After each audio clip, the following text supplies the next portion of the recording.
গল্পের নাম অবশেষন ভস্লাভ। লেখনীতে নিরুর কল্পনারাজয়। পর্ব ২। ঝিলিক সুইসাইড করেছে আয়ুষ ভাই, তাও প্রায় অনেক ঘন্টা আগে। গল গল করে রক্ত বেরোচ্ছে। আমরা ওকে হসপিটাল নিয়ে যাচ্ছি। তুমি যত দ্রুত সম্ভব চলে এসো। নির্ঝর এক নাগারে অস্থির ভঙ্গিতে সকল কথা বলে থামল নির্ঝর। সকালে নিজের প্রজেক্টটা আনতে গিয়ে যখন ঝিলিক দরজা খোলে না, তখনই সবাইকে ডাকে সে। অতঃপর দরজা ভেঙে তাকে উদ্ধার করা হয়। কি যে বিভৎস অবস্থা ছিল তার! নির্ঝর কল্পনা করতে পারে না। বাম হাতের শিরা কেটে মাংস দেখা যাচ্ছিল। কি বিশ্রী ছিল সে দৃশ্য! চৈতি চৌধুরী নিজের বাবার বাড়িতে থাকতেই দুবার জ্ঞান হারিয়েছেন। আয়ুষের কানে এমন খবর যাওয়াতে সে যেন সেই মুহূর্তের জন্য শ্বাস নিতেই ভুলে গেল। তার হাতে থাকা দামি ফোনখানা খসে পড়ে গিয়ে শব্দ তুলল। অথচ আয়ুষের কোনো ভাবান্তর নেই। হাত দুটো তখনও কাঁপছে। গতকাল রাতেই বাড়ি থেকে বেরিয়ে গিয়েছিল। অফিসের কাজের বাহানায় সারারাত সেখানেই ছিল। বাড়িতে ঢোকামাত্র হুট করে এমন কিছুর জন্য সে প্রস্তুতি ছিল না। আয়ুষের হাঁটু ভেঙে এল। সে শ্বাসরোগে ভুক্তভোগী রোগীর ন্যায় হাঁপাতে লাগল। সেসবকে উপেক্ষা করে ছুটে গেল ঝিলিকের রুমের দিকে। শাহদাদ মির্জা তখন মেয়েকে কোলে তুলে সিঁড়ি ভেঙে আসছিলেন। কাঁদতে কাঁদতে আয়ুষ ঝট করে গিয়ে ঝিলিককে নিজের কোলে নিয়ে নেয়। সকলকে তাড়াহুড়োয় বলে, অ্যাম্বুলেন্স আসতে অনেক দেরি হয়ে যাবে। গাড়িতে নিয়ে যাচ্ছি আমি। নির্ঝর, সাথে আয় দ্রুত। নির্ঝর দৌড়ে গিয়ে গাড়ি বের করে। আয়ুষ দ্রুত পায়ে ব্যাকসিটে গিয়ে বসে পড়ে ঝিলিককে কোলে নিয়ে। ঝিলিকের মাথাটা নিজের বুকের সাথে শক্ত করে চেপে ধরে অন্য হাতে রক্ত ঝরতে থাকা হাতখানা শক্ত করে চেপে ধরে। আয়ুষের সাদা শার্ট সম্পূর্ণ রক্তাক্ত। ভাই, সামনে রেড সিগন্যাল দিয়ে রেখেছে। এখন কি হবে? আয়ুষ অস্থির কণ্ঠে চিৎকার করে বলে। তো ভেঙে ফেল সিগন্যাল। যত দ্রুত সম্ভব ড্রাইভ কর। এসব দেখার সম নেই এখন। আয়ুষ অসহায় চোখে তাকিয়ে থাকে ঝিলিকের পানে। চোখ থেকে টপটপ করে পানি পড়ছে। অথচ মুখে কোনো শব্দ নেই। হৃদযন্ত্র যেন কোনো বিষক্রিয়ায় আক্রান্ত হয়ে আছে। সে তার কম্পনরত হাত ঝিলিকের নাকের কাছে নিয়ে যায়। নিশ্চিত হতে চায় যে ঝিলিকের শ্বাস তখনও চলমান। অথচ এমন হয় না। ঝিলিকের শ্বাস যেন কচ্ছপের মতো ধীরগতিতে চলছে। আয়ুষ এই প্রথমবারের মতো শব্দ করে কাঁদে। আশপাশ ভুলে ডুকরে উঠে। ঝিলিকের মাথাটা আরও কিছুটা শক্ত করে ধরে বলে, শ্বাস নাও ঝিলিক, প্লিজ ব্রিথ। অথচ ঝিলিকের নিথর দেহ পড়ে থাকে তার বাহুডোরে। শ্বাস নিচ্ছে কিনা তাও বোঝা দেয়। কিছুক্ষণের মাঝেই তারা এভারকেয়ার মেডিকেলের সামনে এসে পৌঁছায়। আয়ুষ দ্রুত ঝিলিককে স্ট্রেচারে তুলে ইমার্জেন্সিতে নিয়ে যায়। আসার আগে সকল ব্যবস্থা করে রাখা হয়েছিল। ততক্ষণে পরিবারের বাকি সদস্যরাও এসে পৌঁছেছে। নির্ঝর কাঁদতে কাঁদতে চোখমুখ ফুলিয়ে ফেলেছে। চোখ দুটো টকটকে লাল। সকলেরই একই অবস্থা। সাজ তখন নিজের বাবাকে সামলাচ্ছিল। শাহমিদ মির্জা আর ওসমান মির্জা দুজনেই চুপ, সাথে তাদের স্ত্রীরাও। চৈতি চৌধুরীও এসে পৌঁছালেন। অথচ আসা মাত্রই আরেক দফায় জ্ঞান হারালেন তিনি। মালিহা বেগম এবং প্রহেলী আক্তার তাকে নিয়ে পাশের কেবিনে গেলেন। তাদের চোখেও অশ্রু। তাদের কারও ধারণা নেই ঝিলিক হঠাৎ এমন কেন করল। কারণই বা কি? আয়ুষ এক ধ্যানে অপারেশন থিয়েটার এর দিকে তাকিয়ে রইল। ডাক্তাররা তাকে নিয়ে গিয়েছে, মিনিট কয়েক হয়েছে। সে আয়ুষকে দেখেই শাহমিদ মির্জা এগিয়ে গেলেন। ছেলেটার চোখ দুটো অসম্ভব লাল হয়ে আছে, সাথে চুলের দশা শোচনীয়। শাহমিদ মির্জা তাকে দেখতেই জড়িয়ে ধরে কেঁদে ফেললেন। কাঁদতে কাঁদতে বললেন, এটা কি করল মেয়েটা? আমার মেয়েটা মরে যাচ্ছে। কালও তো এলো, বলল বাবা ওষুধগুলো সময়মতো খাবে। আমার মেয়েটা এমন কেন করল আয়ুষ? কি এমন করেছি আমরা? কাঁদতে কাঁদতে তার শ্বাসকষ্ট উঠে গেল। আয়ুষ কিছু বলতে পারে না। যার কাঁধ ভরসার কাঁধ মনে করে শাহদাদ মির্জা কেঁদে যাচ্ছেন, সে কাঁধই তো তার মেয়ের এ অবস্থার জন্য দায়ী। আয়ুষ শাহদাদ মির্জাকে কিছু বলার ভাষা পেল না। সে এগিয়ে গেল ঝিলিকের কেবিনের দিকে। তোতাতিয়া, ঐশী, সাজ সকলেই তখন গুনগুনিয়ে কেঁদে যাচ্ছে। কিছু দেখা যাচ্ছে না। অথচ ওর মন বারবার ওদিকেই ছুটছে। কতক্ষণ চেয়ে থাকল চাতক পাখির ন্যায় সেদিক পানে। অতঃপর দ্রুত পায়ে বেরিয়ে গেল হসপিটাল থেকে। পাশে থাকা মসজিদে গিয়ে কাজা নামাজের জন্য অতি শান্ত ভঙ্গিতে অজু করল। অতঃপর নামাজে বসে পড়ল। ফজরের নামাজটা কাজা হিসেবে আদায় করে দোয়া চাইল সে।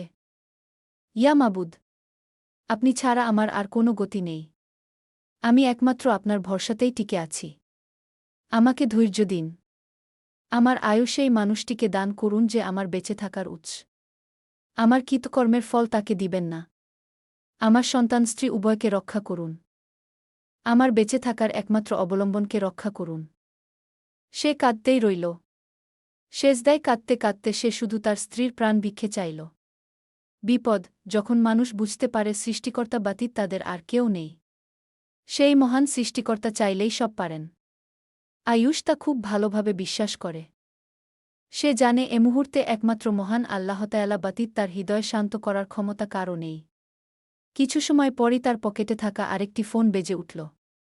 আয়ুষ অতিদ্রুত তা রিসিভ করল। ওপাশ থেকে নির্ঝর কাঁদছে। বলছে, ভাই, কোথায় তুমি? ডাক্তার বলে গিয়েছে 2 ব্যাগ রক্ত লাগবে, এবি পজিটিভ। এখানে কোথাও তো পাচ্ছি না ভাই। মেডিকেলেও সকল ব্যাগ অলরেডি ফিনিশ হয়ে গিয়েছে। আশেপাশে দেখো না তুমি একটু। ডাক্তার বলেছে বনুর নাকি বাঁচারই ইচ্ছে নেই, যার জন্য ডক্টররা কিছুই বলতে পারছে না। ও কোঅপারেট না করলে ওকে নাকি বাঁচানো সম্ভব হবে না ভাই। তুমি জলদি রক্ত নিয়ে এসো। আয়ুষ মুহূর্তেই ছুটে গেল। যেতে যেতে ফোন লাগালো তার অ্যাসিস্ট্যান্ট রায়ানকে। Hello Ryan. হ্যাঁ স্যার, বলুন। আমাকে যত দ্রুত সম্ভব এবি পজিটিভ এর 2 ব্যাগ ব্লাড জোগাড় করে দাও। Right now. 5 মিনিটের মধ্যে। এটুকু বলেই কল কেটে দিল সে। কেমন উদ্ভ্রান্তের ন্যায় চুল খামচে ধরে নিজের গর্জে উঠে বলে, এবার খুশি তো তুই? এটাই চাইছিলি তুই, তাই না? শুনছিস তুই? তোকে পেলে আমি টুকরো টুকরো করে নদীতে ভাসাবো। আমার ঝিলিকের যদি কিছু হয় তবে দেখিস তুই যেখানেই থাকিস না কেন, জাহান্নামে হলেও সেখান থেকে টেনে এনে মার্ডার করব আমি তোর। অতঃপর কিছুক্ষণের মাঝেই রায়ান ছুটতে ছুটতে 2 ব্যাগ রক্ত নিয়ে এলো কোথা থেকে যেন। রক্ত জোগাড় করে উদ্ভ্রান্তের ন্যায় নার্সের হাতে দিল। উপস্থিত সকল নার্সেরা অদ্ভুত চোখে দেখছে তাকে। প্রায় 2 ঘণ্টার ইমার্জেন্সি অপারেশনের পর ডক্টর বেরিয়ে এলেন। 3 জনের একত্র প্রচেষ্টায় ঝিলিককে বাঁচানো সম্ভব হয়েছে। সেখানে থাকা সবচেয়ে সিনিয়র ডক্টর জুনিয়র ডক্টরদের পাঠিয়ে দিলেন। তিনি ওসমান মির্জার খুব ভালো বন্ধু। তার চিন্তিত মুখ দেখে শাহাদাত মির্জা এগিয়ে গেলেন। সাথে আয়ুষ নিজেও এলো। তার সাহস হলো কিছু জিজ্ঞেস করার। কোনো সমস্যা আছে কি আর, বলুন। আমার মেয়ে ঠিক আছে তো? হ্যাঁ, মেয়ে ঠিক আছে, কিন্তু। তিনি একটু চিন্তিত হলেন। কিভাবে কি বলবেন বুঝতে পারলেন না। যতদূর জানে ঝিলিক অবিবাহিত। অল্প সংকোচ নিয়েই বললেন তিনি। ঝিলিকের ক্ষত ততটাও মজবুত ছিল না, তাই ও এখন একদম ঠিক আছে, তবে ও সন্তান সম্ভবা। মুহূর্তেই বিস্ফোরণ হল যেন সকলের মাঝে। চৈতি চৌধুরীও মাত্র এসেছিলেন ছুটে এদিকটায়। এমন কথা শুনে তিনি পড়ে যেতে নিলেন। পাশে থাকা মালিহা বেগম এবং শাহমিদ মির্জার স্ত্রী প্রহেলি আক্তার এসে দ্রুত তাকে ধরে ফেললেন। শাহাদাত মির্জাও দুপা পিছিয়ে গেলেন। আয়ুষের শক্তি হল না যে সে এগিয়ে যাবে। কি জবাব দিবে সে? এই মুহূর্তে তার সেই পরিস্থিতি নেই যে অবস্থায় সে ঝিলিককে এসব থেকে প্রোটেক্ট করতে পারবে। ডক্টর ফের বললেন, এসব নিয়ে এখন আপনারা এখানে কিছু বলবেন না ওকে। ওর মেন্টাল হেলথও যথেষ্ট খারাপ এখন। আরও বেশি এফেক্ট পড়লে অনেক বাজে কিছু হয়ে যেতে পারে। সুতরাং জ্ঞান ফিরলেই তাকে অতিরিক্ত প্রেশারাইজ করবেন না। সকলেই হতভম্বের ন্যায় দাঁড়িয়ে রইল, শুধুমাত্র ঐশী ছাড়া। ঐশী অবাক চোখে তাকিয়ে রইল আয়ুষের দিকে। তার মানে ও যা ভেবেছিল তা? আগে ওদের মাঝে বহু কিছু লক্ষ্য করেছিল ঐশী, তবে এত কিছু? নিজের ভাইয়ের প্রতি ঘৃণায় তার গা গুলিয়ে উঠল। কিন্তু সে তো এমন নয়। তাহলে কি এমন হল যে আয়ুষ এতটা বদলে গেল? মাথা নিচু করে দাঁড়িয়ে থাকা আয়ুষের দিকে দ্বিধাভরা দৃষ্টিতে চেয়ে রইল সে। সকলের মাঝেই কেমন যেন এক ধরনের নিস্তব্ধতা বয়ে গেল। নীরবে অশ্রু ঝরে পড়তে লাগল শাহাদাত মির্জার চোখ হতে। গত 2 ঘণ্টা আগেই জ্ঞান ফিরেছে ঝিলিকের। ঝিলিকের জ্ঞান ফিরতেই সকলেই ওর সাথে দেখা করতে এল। শাহাদাত মির্জা দৌড়ে এলেন প্রথমেই। সাথে ওসমান মির্জা আর শাহমিদ মির্জাও। তিয়াততা, ঐশী, সাজ সকলে মিলে ওকে আলতোভাবে জড়িয়ে ধরে। কেঁদে ওঠে স্বল্পস্বরে। ঝিলিকের ভাবান্তর নেই। যেন তার জন্মের আফসোস সে যে বেঁচে আছে। তবু তার তৃষ্ণার্ত চোখ দুটো খুঁজে বেড়ায় সেই একটি মানুষকে। অথচ সে নেই। সে আসলেই নেই। এত মানুষের ভিড়েও সে নেই। চৈতি বেগম মুখ ভার করে মেয়ের কাছে এগিয়ে এলেন। শাহমিদ মির্জা নিজের স্ত্রীকে ইশারা করলেন তাকে এখান থেকে নিয়ে যেতে। প্রহেলী আক্তার এবং মালিহা বেগম তাকে নিয়ে সরে এলেন। চৈতি চৌধুরী রাগে দুঃখে চোখের জল ফেলছেন। শাহদাদ মির্জা মেয়ের মাথায় হাত বুলিয়ে বললেন, কেমন লাগছে মা এখন? ঝিলিক কিছু বলতে পারে না। মুখটা ফ্যাকাশে হয়ে আছে। তিনি মেয়ের মাথায় হাত বুলিয়ে দিলেন। বললেন, কিছু হয়নি মা, কিছু না। আমরা এক্ষুনি বাড়ি যাব। ঝিলিক ক্ষীণ হাসে। মনে মনে আওড়ায়, আমার মরণেও যার হৃদয় এক বিন্দু তোলেনি সে তো কখনোই আমাকে ভালোবাসেনি। আর আমি কিনা তার মতো একজনের জন্য নিজের জীবন দিতে যাচ্ছিলাম। কেউ অতিরিক্ত কথা বাড়ায় না। সরাসরি তাকে বাড়িতে নিয়ে যাওয়ার ব্যবস্থা করে। বাকি সব ট্রিটমেন্ট সেখানেই হবে। মেয়েকে শাহদাদ মির্জা এক বিন্দুর জন্যেও চোখের আড়াল করতে চান না। একটু আগেই বাড়িতে নিয়ে আসা হয়েছে ঝিলিককে। ড্রয়িং রুমের সোফায় এসে বসল সে। সাথে শাহদাদ মির্জা তাকে ধরে বসালেন। সকলেই উপস্থিত সেখানে। ওসমান মির্জা খুব ভালো করেই জানেন চৈতি চৌধুরীকে আটকে রাখা ভীষণ কঠিন হয়ে পড়বে। তাই তিনি আগেই ছোটদের উপরে পাঠিয়ে দিলেন। তারাও বুঝে গেল এখন কি হতে পারে। ঝিলিকের জন্য চিন্তা হলেও তাদের হাতে কিছুই নেই করার মতো। তারা চলে গেল। শাহদাদ মির্জা মেয়েকে এটা ওটা খাওয়ার জন্য বলছেন। আর ঝিলিক ক্রমশ মানা করছে। ঠিক তখনই আয়ুষ প্রবেশ করল কোট হাতে। ভাবখানা এমন যেন সে সবেমাত্র কাজ শেষে ফিরেছে। সে কোনো দিক না তাকিয়ে সোজা উপরে চলে যাচ্ছিল। তাকে দেখেই ঝিলিক মলিন চোখে চেয়ে রইল। সে কি একবারও তাকাবে না? ওসমান মির্জা তাকে থামালেন। আয়ুষ, এদিকে এসো। আয়ুষ শুনল। সাথেই চোখ বুজে ফেলল। পা থমকে গেল তার।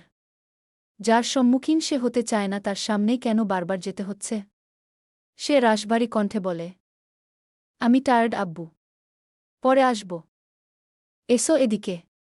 তোমাকে প্রয়োজন। অগত্যা কিছুটা বাধ্য হয়েই গেল সে। অথচ একবারের জন্যেও ঝিলিকের দিকে তাকাল না। চৈতি চৌধুরী এসে ঝিলিককে হঠাৎ প্রশ্ন করলেন, এই বাচ্চা কার ঝিলিক? কার সাথে কি করে আমাদের পরিবারের নাম ডোবাতে চেয়েছিলি বল? ঝিলিক যেন জমে বরফ হয়ে গেল। সে একবারের জন্যেও কল্পনা করেনি এমন কিছু হতে পারে। চৈতি চৌধুরী মেয়ের মৌনতায় রেগে থাপ্পড় বসালেন গালে। সবাই হতভম্ব হয়ে গেল। শাহদাদ মির্জা চেঁচিয়ে উঠলেন, কি হচ্ছেটা কি চৈতি? আমি বলেছি তোমাকে কিছু বলতে? জিজ্ঞেস করো আগে তোমার মেয়েকে কোনো জার্জ পেটে নিয়ে ঘুরছে ও? জার্জ? ওর বাচ্চা জার্জ? কেউ তার বৈধ সন্তানকে জার্জ বলছে আর আয়ুষ? সে না চাইতেও তার দিকে তাকায়। তার ভাবনায় ছিল হয়তোবা সুইসাইডের কারণে আয়ুষের মনে তার প্রতি একটু হলেও মায়া সৃষ্টি হবে। অথচ এমনটা হয় না। আয়ুষ তার দিকে ফিরেও তাকায় না। ঝিলিক তাচ্ছল্যে হাসে। ক্লান্ত স্বরে জবাব দেয়, কেউ না, এই বাচ্চার বাবা কেউ না। ওর বাবা মা দুটোই আমি।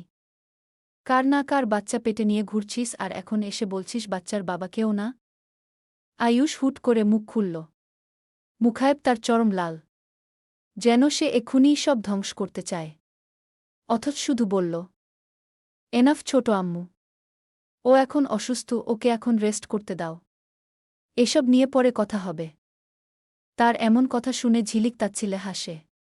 শাহদাদ মির্জাও থামালেন স্ত্রীকে। কর্কশ কণ্ঠে বললেন, চুপ করো তুমি।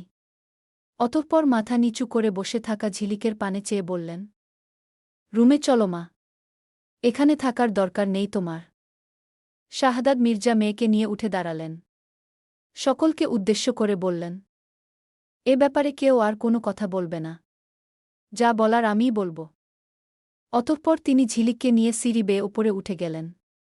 তাদের যাওয়ার পানে আয়ুষ তাকিয়ে বিড়বিড় কর, ক্ষমা করে দিও আমায় ঝিলিক। এরপর ওসমান মির্জার কণ্ঠ ভেসে এল, আয়ুষ শোনো। ওই ছেলেকে যেখান থেকে পারো, যেভাবে পারো আমাদের সামনে নিয়ে আসবে। শাহমিদ মির্জাও তাল মেলালেন। হ্যাঁ, আয়ুষ। মির্জা বাড়ির মেয়ের গায়ে হাত দেওয়ার ফল গুনে গুনে শোধ করতে হবে ওকে। সামনে পেলে কেটে টুকরো টুকরো করব। চেনেনি এখনো মির্জাদের। আয়ুষ কিছু বলে না। মাথা যন্ত্রণা করছে ওর। একটা মানুষ আর কত চাপি বা সহ্য করতে পারে? আয়ুষ মাথা দুলিয়েই রুমে চলে আসে। রুমে আসতেই হঠাৎ সাজকে দেখে বিরক্ত হল সে। রুক্ষ স্বরে বাণী ছুড়ল। তুই এখানে কেন? সাজ উইন্ডো সাইডে বসেছিল। হঠাৎ আয়ুষের এমন প্রশ্নে ভরকে গেল সে। তারিতে তার দিকে ফিরে জবাবে বলল, আপনি কি ভুলে গেলেন কিছুক্ষণ আগেই তো আমাদের বিয়ে?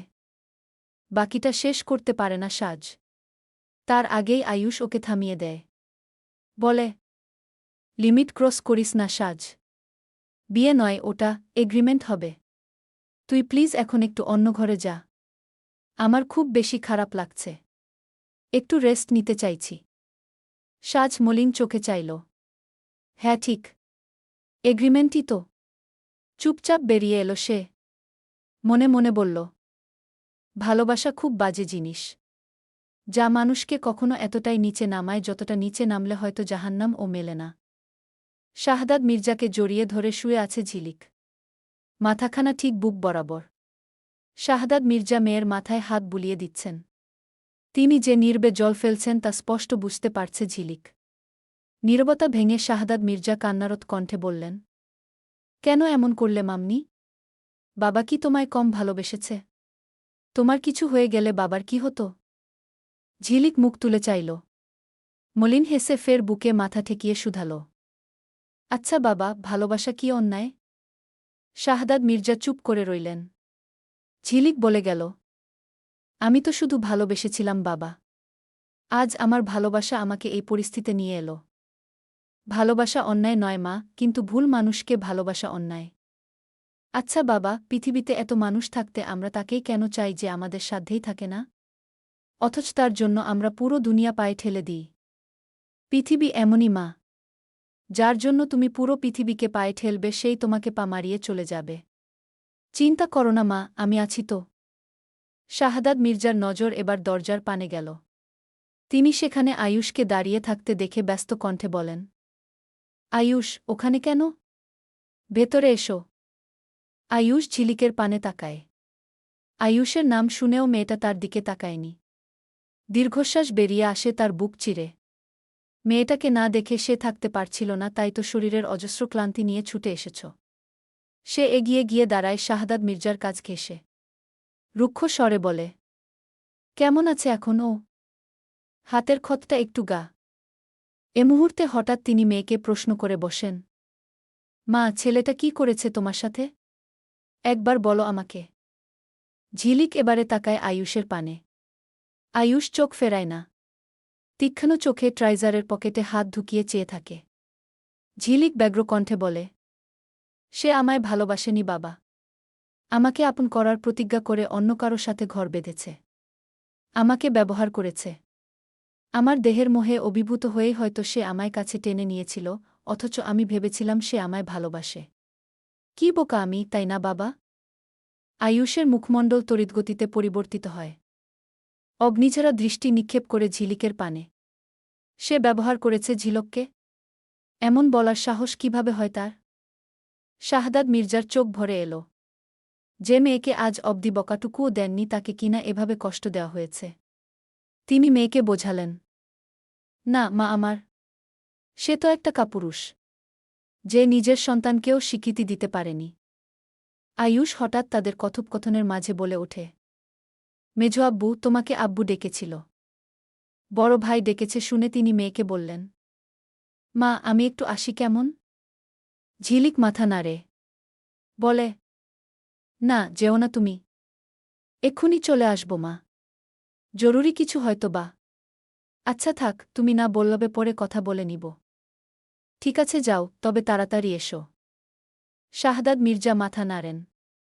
ধীরেসুস্থে উঠে ধীর পদক্ষেপে পা বাড়িয়ে বেরিয়ে যান। আয়ুষ দাঁড়িয়ে থাকে একধানে ক্ষতটার দিকে চেয়ে। ব্যান্ডেজ কি তো হাত। নাড়তেও যেটা প্রচণ্ড কষ্ট হচ্ছে তার। মেয়েলি চিকেন স্বরে তার ধ্যান কাটে, তবে বুকের ভেতর বয়ে যায় উত্থাল সমুদ্রের ন্যায় ঝড়ো হাওয়া। ডিভোর্স কবে দিচ্ছেন? ডিভোর্স? আয়ুষের দাঁড়িয়ে থাকতে কষ্ট হয়। তবু অভিব্যক্তি স্বাভাবিক রাখার চেষ্টা করে বলে। কি বললে? শুনতে পাননি? বিয়ে করেছেন আপনি, ঘরে বউ আছে আপনার এখন। সে তো জানেও না যে আপনার প্রথম বউও আছে। মুক্তি চাইছ? চাইছি। যদি না দিই? বিয়ের কাগজপত্র সব আপনার কাছে রেডি করে পাঠিয়ে দিবেন, সাথে ডিভোর্স লেটারও। বিয়ে করেছি প্রমাণ কি? ঝিলিক কঠোর দৃষ্টিতে চাইল তার পানে। এতটা সস্তা বানিয়ে ফেলেছেন আমাকে যে বিয়ের প্রমাণও দিতে হবে? স্ত্রী হিসেবে অস্বীকার করছেন? তোমার কাছে কোনো প্রমাণ নেই বিয়ের, সুতরাং ডিভোর্স দেওয়া না দেওয়াতে কিছুই যায় আসে না। ঝিলিক আয়ুষ ডিভোর্সের ব্যাপারটা এড়িয়ে যেতে যেতে বলল। ওদিকে ঝিলিকের চোখে খেলে গেল আফসোস, সত্যিই তার কাছে কোনো প্রমাণ নেই। বিয়ের কাবিননামা তো আয়ুষের কাছে, একটা কপিও তার কাছে নেই। সে তো আর বুঝতে পারেনি পুরুষটা এমন বদলে যাবে। বিশ্বাস করেছিলাম আপনাকে। পরিবর্তে বুঝিয়ে দিলেন আসলে আপনি কখনো আমার ভালোবাসার যোগ্যই ছিলেন না। আয়ুষ কিছু বলে না। চোখ ভরে আসতে চায় তার। শুধুমাত্র সে জানে ঠিক কতটা মানসিক যন্ত্রণা ধারণ করে সে প্রতিনিয়ত বেঁচে যাচ্ছে। না চাইতেও তাকে কঠোর হতে হয়। আমার কাছে এসবের কোনো মূল্য নেই, ছিল না কখনো। আমি শুধু আমার ফর্মালিটি পূরণ করার জন্য দেখতে এসেছি। বলেই সে বেরিয়ে গেল। এতক্ষণ কঠিন পাথর হতে চাওয়া ঝিলিকের চোখ হুট করে ভিজে উঠল। দুহাত দ্বারা চোখ থেকে নিল। সে যত চাইছে কঠোর হতে তত যেন তার বুক ভেঙে কান্না পাচ্ছে। একটা মানুষ যে তার ছিল, সে এখন অন্য কারো। যার স্পর্শ তার গায়ে কলঙ্কের ন্যায় বিধে আছে, তার কাছে নিজের মূল্য কখনোই ছিল না। এত কিছু কিভাবে সইবে সে? এসবের মাঝেই কাজিমহলের সকলে লাইন ধরে একত্রে ঢুকে পড়ল তার রুমে। সবার আগে নির্ঝর এসে জড়িয়ে ধরল ঝিলিককে। ভারাক্রান্ত স্বরে বলল, বনু, মাই লিটল প্রিন্সেস, ঠিক আছিস তুই? কেন এমন করেছিস? আমি কত ভয় পেয়েছি জানিস? কাঁদো কাঁদো প্রায় অবস্থা তার। পরপর তিয়া চেঁচিয়ে উঠল, সরো তুমি ছোট ভাইউ, আমাদের প্রিন্সেস ব্যথা পাবে। তুই সর এখান থেকে। দেখছিস না ভাইবোনের মধ্যে ইম্পর্ট্যান্ট কথা হচ্ছে। নাক গলাবি না একদম।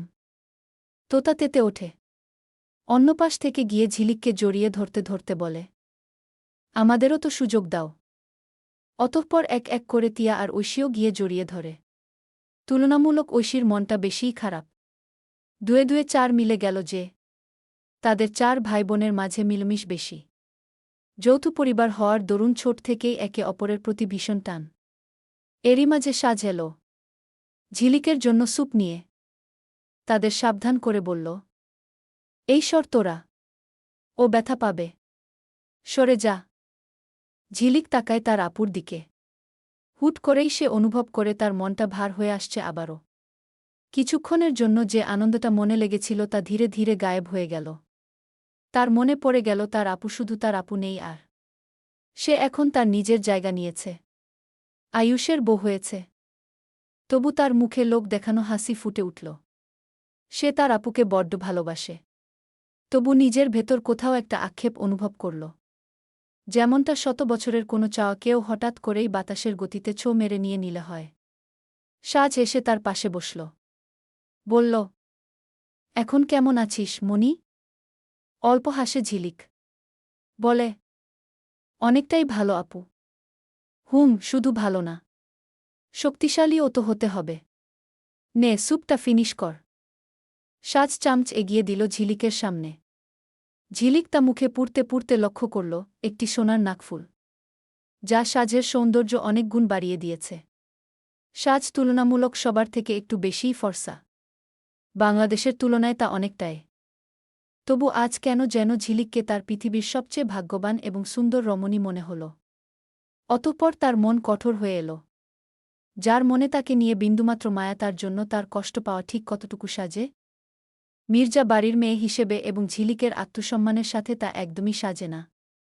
না, এখন থেকে ওই লোকটাকে নিয়ে আর কোনো কষ্ট পাবে না সে। খুব সুখে থেকে দেখিয়ে দেবে সেও। মির্জাস গ্রুপের সিইও হওয়ার দরুন আয়ুষ বেশিরভাগ সময়ে কাজের বাহানায় অফিসে পড়ে থাকে। আজও একই। তবে কোনো কাজ নেই। যা আছে সবই চিন্তা। কপালে দুহাত ঠেকিয়ে মাথা নিচু করে বসেছিল সে। হঠাৎ রায়ান আসে। May I come in sir? Ayush ক্লান্ত ভঙ্গিতে মাথা তোলে। ইয়েস স্যার, আপনার জন্য একটা পার্সেল এসেছে। আয়ুষের ভ্রু কুঁচকে উঠে। দ্বিধান্বিত স্বরে শুধায়, পার্সেল? কে পাঠিয়েছে? জানি না স্যার, নাম নেই। রায়ান এগিয়ে গিয়ে বক্সটা দিল তাকে। আয়ুষ ধীরে বক্সটা খোলে। শুরুতেই চোখে পড়ে একটি লিখা, যা তার মস্তিষ্কের ভাবনাগুলোকে আরও তীব্র করে ওঠে। কাগজটিতে লিখা, This gift is for not getting divorced with Julek Mirza. Good luck. From মুখে। নিচে একটি ফোন। কাপা হাতে সে ফোনটা ওপেন করল। মুহূর্তেই তার হৃদয় কম্পিত হল। গর্জে উঠল জোরে, oh shit, no no never. Ayush ভিডিওটি দেখে ফোনটি অদূরে ছুঁড়ে ফেলল। ফোনটি গিয়ে দেয়ালের সাথে বাড়ি খেয়ে ভেঙে গেল। আয়ুষ বিদ্যুৎ বেগে দৌড়ে গাড়িতে গিয়ে উঠে বসল। কানের ইয়ারপডসের সাহায্যে বাড়িতে ফোন করার চেষ্টা করল। তবে আশ্চর্যের ব্যাপার হল কোনোরকম সংযোগ যাচ্ছে না। আয়ুষ এক এক করে সকলের নাম্বারে ফোন লাগল। অদ্ভুতভাবে সকলের ফোনই বন্ধ। এমনকি মেনশনের প্রতিটি গার্ড, দারোয়ান এবং মেইডদেরও। আয়ুষের কপাল বেয়ে ঘাম ঝরছে। হৃৎপিণ্ড যেন ভয়ে কাঁপছে। যত জোরে পারল সে ড্রাইভ করে গেল। মনস্পটে বারবার দৃশ্যমান হচ্ছে সেই ভয়ানক ভিডিও, যেখানে কেউ একজন, যার সম্পূর্ণ মুখ ঢাকা ছিল কালো মাস্কে, মাথায় ছিল কালো হ্যাট, সম্পূর্ণ কালো পোশাকে জড়ানো সেই ব্যক্তি জোরে জোরে হাসতে হাসতে তাদের বেজমেন্টে একটি বোমা ফিট করছে, যেটা রিমোট দ্বারা নিয়ন্ত্রণকৃত একটি বোমা ছিল। লোকটি সেই রিমোট নিয়ে বারংবার নড়াচড়া করছিল। হঠাৎ একসময়ে সেই রিমোটের একটি রেড বাটনে বৃদ্ধাঙ্গুল দ্বারা চাপ প্রয়োগ করে এবং সাথে সাথে তা বিকট শব্দে। না, সে আর ভাবতে পারে না। আধ ঘণ্টার পথ শুধুমাত্র 10 মিনিটে পৌঁছে গেল। পৌঁছেই কোনমতে কাপা হাতে গাড়ির দরজা খুলল। খুলেই মির্জাস মেনশনকে একদম অক্ষত দেখে তার হাঁটু ভেঙে এল। ধপ করে সে নিচে বসে পড়ল। চুলগুলো সব এলোমেলো। কি বিভৎস দেখাচ্ছে তাকে। পুরুষ মানুষের কাঁদতে নেই এমন নিয়মের ধার না ধরে আয়ুষ দুহাত দ্বারা চোখ থেকে ডুকরে কেঁদে উঠল। কাদার সাথে সাথে তার গা দুলিয়ে উঠল। সামনে গেইটের সামনে দাঁড়ানো একজন সিকিউরিটি গার্ড আয়ুষের গাড়ি দেখে গেইট খুলতে গিয়ে এমন দৃশ্য দেখে ভূত দেখার মতো চমকে উঠল। তার মনে বারংবার প্রশ্ন এল, আয়ুষ কাঁদছে? একই সত্যি নাকি তার বিভ্রম? সে সরাসরি সামনে যেতে পারে না। আয়ুষ নিজেই উঠে দাঁড়ায়। তার হৃৎপিণ্ড এখনও লাফাচ্ছে দ্বিগুণ আওয়াজে। নিজে ধাতস্থ করে দ্রুত পায়ে বাড়িতে ঢুকল। সরাসরি ওপরতলায় গেল। ঝিলিকের রুমের সামনে এসে থমকে গেল তার পা। দরজাটা খোলা। ভেতরে সকলে হাসিমজা করছে। সে যেতে যেতেও যেতে পারে না। অনেক কথা বলতে চেয়েও বলতে পারে না। শুধু অশ্রুসিক্ত নয়নে তাকিয়ে থাকে হাসতে থাকা ওই রমণীর পানে, যে এখন হাসছে। তাকে হাসতে দেখে আয়ুষের অশান্ত হৃদয় শান্ত হয়। মোহময়ী চোখে সে নজর দেয় তার দিকে। মনে মনে বলে ওঠে, কতদিন তোমায় হাসতে দেখি না, প্রাণ আমার। তোমাকে পেতে আমি সব করব। যা যা আমার করা প্রয়োজন সেসব আমি করব। আই প্রমিজ, আমরা খুব হ্যাপি হব। একধানে চেয়ে রয় সে ঝিলিকের পানে। হঠাৎ সাজের ডাকে তার ধ্যান ফেরে। বলে, আরে আপনি ওখানে কি করছেন? ভেতরে আসুন না। মুহূর্তেই আয়ুষের নরম অভিব্যক্তি বদলে গেল। বেরিয়ে এলো তার কঠিন সত্তা। সে কিছু না বলে চলেই যাচ্ছিল। ফের তিয়াতোতাও ডেকে ওঠে, ভাইউ এসো, এদিকটা এসো। আয়ুষ ভেতরে যায়।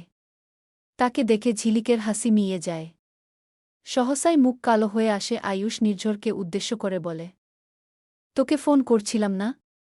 পাচ্ছিলাম না? কেন? তিয়াতোতা, ঐশী তোদের ও তো ফোন করেছি। কি হয়েছে তোদের ফোনের?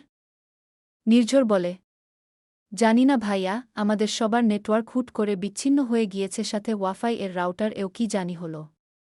নেটই পাচ্ছিলাম না কোনো। সবার একসাথে?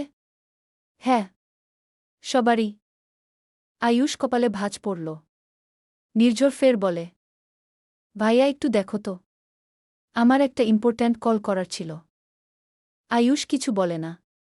বেরিয়ে আসার আগে সাজের স্বর ভেসে আসে। শুনুন না, কফি আনব? আয়ুষ আগ্নেয় চোখে তার পানে চায়।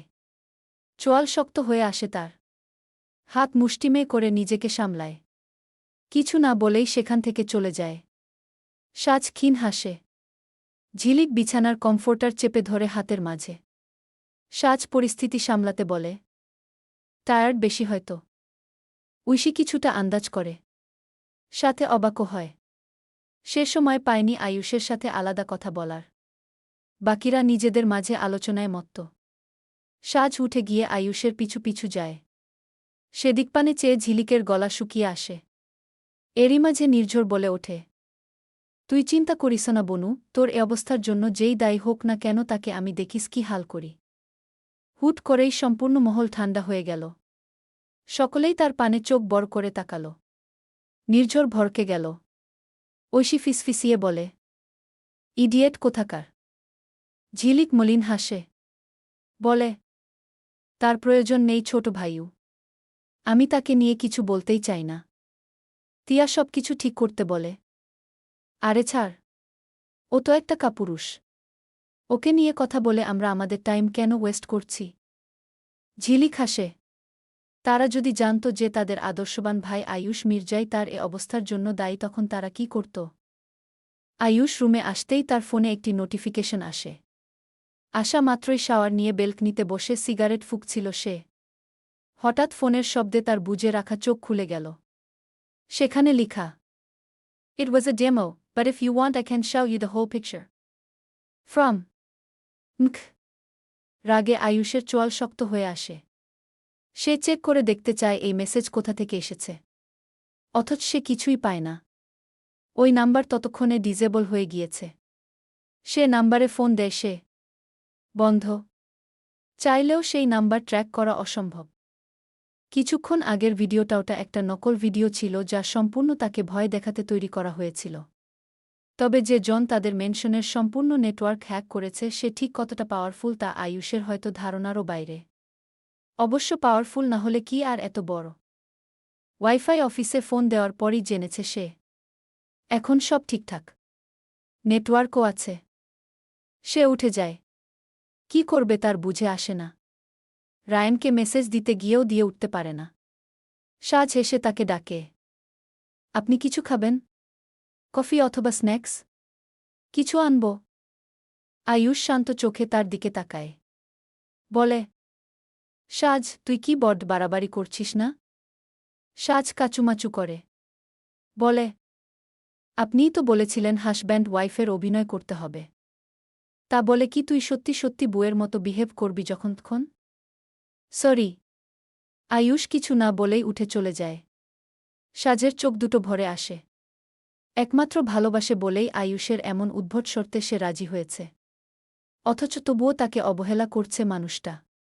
তবে কি তার মনেও গভীর কেউ আছে? হয়তো আছে। সন্ধ্যের আকাশের মাঝে অস্তগামী সূর্যের লালস্মি আকাশকে বেশ বিষণ্ণ একইসাথে সুন্দর করে তোলে। ঝিলিক তাই দেখছিল। সে এখন সে সময়ের কথা মনে করছিল যখন প্রথমবারের মতো সে প্রেমে পড়েছিল আয়ুষের। হুট করে একটা মানুষের এতটাই পরিবর্তন হল যে পুরুষ একসময় তাকে ছাড়া বাঁচতে না পারার কথা বলত এখন সে তাকে স্ত্রী হিসেবে স্বীকৃতি দিতেই রাজি নয়। এসব ভাবনার মাঝে পেছন থেকে এক রুক্ষ পুরুষালী স্বর ভেসে এল। এতক্ষণে ছাদে কি করছ? নিচে যাও। ঝিলিক চমকে তাকাল। তার হুট করে মনে হল এই আয়ুষ সেই আয়ুষ যে তাকে খুব যত্নে রাখত। অথচ তার হুট করে মনে হল এই পুরুষটাই তাকে মরতে বলেছিল। এবার তার মন কেমন যেন নরম হল না। আত্মসম্মানবোধ ঝাপটে ধরল তাকে। তাচ্ছিল্য করে বলল, এসব আপনাকে মানায় আয়ুষ মির্জা? আপনি? তুমি করে বলার মাঝেও আপনজনের একটা ছায়া থাকে যা আপনার মাঝে নেই। সে চলেই যাচ্ছিল। আয়ুষই তাকে থামায়। কণ্ঠটা তার কেমন নরম হয়ে আসে। ঝিলিক। ঝিলিকের পা দুটো থমকে যায়। সে পিছু ফিরে চায়। ভাবে হয়তো আয়ুষ এখন ক্ষমা চাইবে। অথচ তাকে সম্পূর্ণ প্রমাণ করে আয়ুষ বলে, আমাকে ভুলে যাও ঝিলিক। আগের মতো আনন্দে বাঁচো। অথচ খুনটা আপনিই করেছিলেন। একটু থামে আয়ুষ। হঠাৎ রুক্ষ স্বরে বলে ওঠে, এবর্ষণ করে ফেল। আর নতুন করে বাঁচো। ঝিলিক চোখ বুজে নেয়। কঠিন হতে গিয়েও এই পুরুষটির সান্নিধ্য পেললি সে ভেঙে পড়ে। কান্না গিলে বলে, একটুও মায়া হচ্ছে না আপনার? মায়া কেন হবে? কে তুমি? আমি আপনার কেউ না। কেউ হলে এভাবে ছাড়তে পারতাম? বাচ্চার জন্যেও কোনো টান অনুভব করেননি? বিয়ে করার আগে মনে হয়নি কেউ একজন সেদিন সকালেই জেনেছিল সে আপনার সন্তানের মা হবে? আয়ুষের বুক কাঁপে। চোখে চোখ না রেখে গম্ভীর স্বরে বলে, না, কি অনুভব হবে? ঝিলিক তাচ্ছিলে হাসে। বলে, আফসোস হবে না তো পরে? আফসোস? কিসের আফসোস? আফসোস হওয়ার মতো কিছুই তো করিনি। এত নিখুঁত অভিনয় অসম্ভব। পৃথিবীতে সব সম্ভব। অতঃপর আয়ুষ না চাইতেও জিজ্ঞেস করে, এবর্ষণ করে ফেলবে সত্যি? ঝিলিক কঠোর হয়। কণ্ঠে তেজ ঢেলে বলে, শাট আপ মির্জা। আপনার মতো কাপুরুষ নই আমি। আপনি বিশ্বাসঘাতকতা করতে পারলেও আমি নিজের সন্তানের সাথে কখনোই বেইমানি করতে পারব না। সরুন সামনে থেকে। আর কখনো আমার সাথে কথা বলার চেষ্টাও করবেন না। সে চলে যাওয়ার জন্য পা বাড়ায়। আয়ুষ পেছন থেকে গম্ভীর স্বরে বলে ওঠে, ঝিলিক, স্ট্রং থেকো ঠিক আগের মতো। ঝিলিক হাসে। যেতে যেতে উত্তর দেয়, ঝিলিক সবসময় স্ট্রং, শুধু আপনি একটু সস্তা মনে করেছিলেন। যান যান, নিজের বউয়ের কাছে যান। আমার ব্যাপারে নাক গলানোর অধিকার আপনি রাখেন না। ঝিলিক চলে যায়। আয়ুষ সেদিকপানে চেয়ে থাকে। আমেরিকার বিলাসবহুল মেনশনে বসে কেউ একজন খুব উল্লাসে হাসে। যেন সবকিছুই তার হাতের মুঠোয়। পুরুষালী নেশাক্ত স্বর চিরে বেরিয়ে আসে তার ভয়ানক কয়েকটি শব্দ। Let me destroy everything for you, baby girl. গল্প ভালো লাগলে অবশ্যই একটা কমেন্ট করে যাবেন।